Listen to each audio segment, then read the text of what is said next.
from over the course of the 12th and 13th century into the 14th century. A form of evil which is directly traced by the Venetians themselves to the ancient Canaanite city of Tyre had arisen to great power in the north of the Adriatic Sea, the city of Venice, which has been in recent time, until he moved to London, the residence of Satan on earth.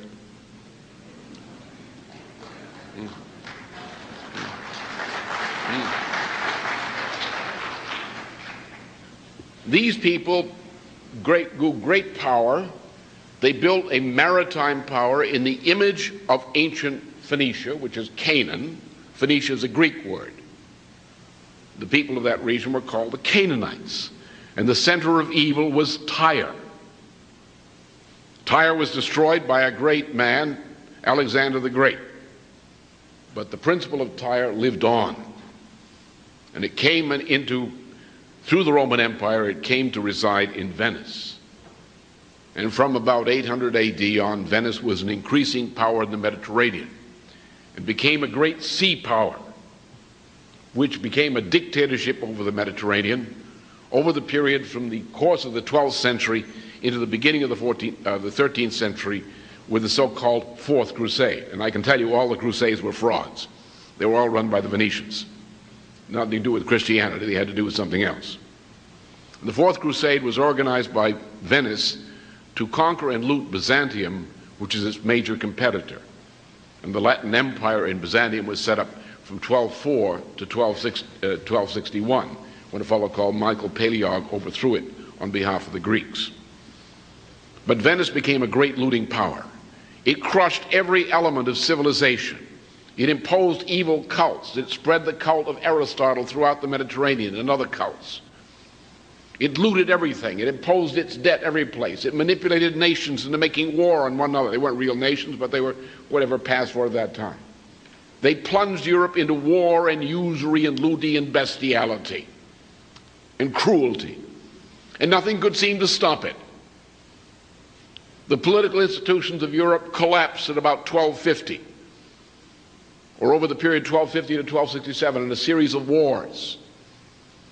A leading figure of the late 13th century and early 14th century, Dante Alighieri, typified those who fought desperately to save civilization from this pestilence of Venice and the Venetians' Mongol allies, who are attacking Europe from the west, from the east.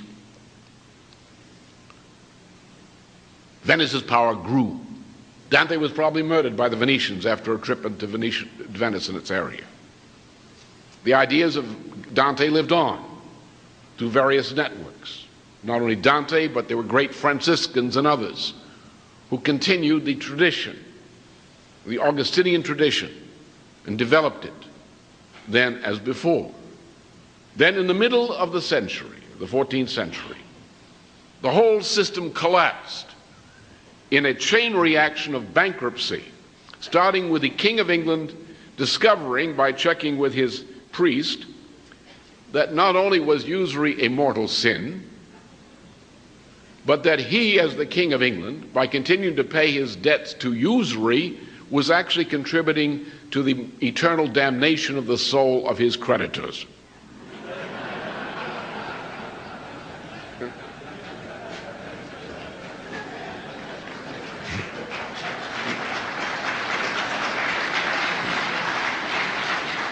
So the King of England repudiated his debts to the houses of Bardi and Peruzzi, which were Florentine-based, but they were key bankers of the period, who had looted every part of Europe through this bank. It's very much like the IMF conditionalities today. As a matter of fact, the IMF conditionalities are a repetition, a continuation of the Venetian tradition. They are evil. The people who run the IMF are evil. The bureaucrats of the IMF as a collectivity are purely evil. They are mass murderers. So these people were crushed, and their political power was crushed by their bankruptcy. There's an analogy today. I'm not Plutarch, and I'm not a priest of the cult of Apollo, as he was. But comparisons are sometimes permitted. Today, as then, in the middle of the 14th century, the new Venetian Empire, which is the British Empire, or the Anglo-Dutch Empire, or whatever you want to call it, it's the same thing, is based on financial power. All finance and monetary systems today are divorced entirely from trade and production.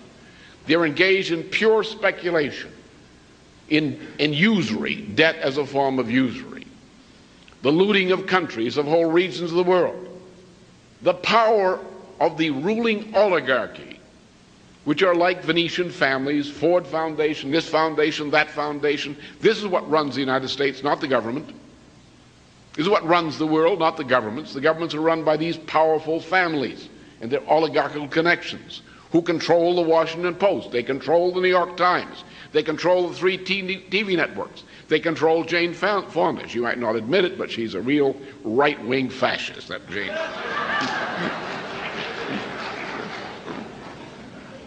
They are looting the world. They have great power. People are afraid of them. They're afraid of the press. The Congress is afraid of the press. The Justice Department is controlled by these families. Everything is rotten is controlled by these families. We say, well, what if these people suddenly lose their financial power?